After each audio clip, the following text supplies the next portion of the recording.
Okay, so you have just learned how to make a paperback puppets. It could be real fun, of course, but guess what? It could also help you nail an IELTS Speaking Part 2 topic. Let's take a look at this cue card. Describe something you made by yourself. You should say what it was, when you made it, how you made it, and also say whether you enjoyed making this thing. If I get this topic, I will just talk about the paperback puppets. Now let's brainstorm and present the ideas based on the given cues. You know what it is already, a paperback puppets. Yeah, just a simple handmade puppets created using those white or brown paper bags. As for when, well, I would probably say I made it for a classroom activity where we had to put up a puppet show to retell a story we had learned earlier. Of course, you can make up your own situation. Now, how did I make it? You saw everything, right? Firstly, I drew and cut the features out of construction paper. Then, I glued them on the paper bag. And finally, I used colored markers to add a few decorative details. Yes, I really had fun making and playing with it. Making a puppet may sound as if it would involve tough work, but in fact, it's just a piece of cake. And a piece of cake means something really easy to do.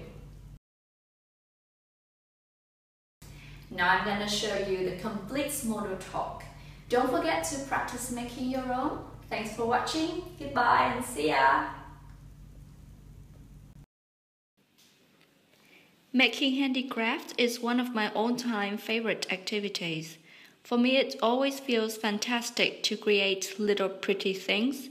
And today I'm going to talk about one of the things I created and was absolutely proud of. It was what we called a paperback puppet. Yeah, the name says it all. It was a simple handmade puppet whose frame is one of those cheap white or brown paperbacks, which people often use to contain takeaway meals. The occasion, as I remember, was when we had to put up a puppet show in class to retell a story we learned earlier.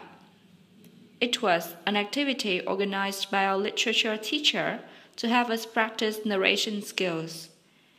It was actually an assessment task, but eventually it turned out to be an exciting and amusing performance we all enjoyed. As for the process of making the puppet, it was quite straightforward.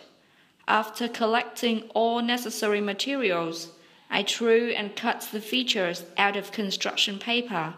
The eyes, the nose, the tongue, you know. Then I glued them on the paper bag. And for the final touch, I used some colored markers to add a few decorative details. Well, I have to say I really had a lot of fun making and playing with it. It surprised me how making a puppet sounded as if it would involve tough work, but in fact, it was just a piece of cake.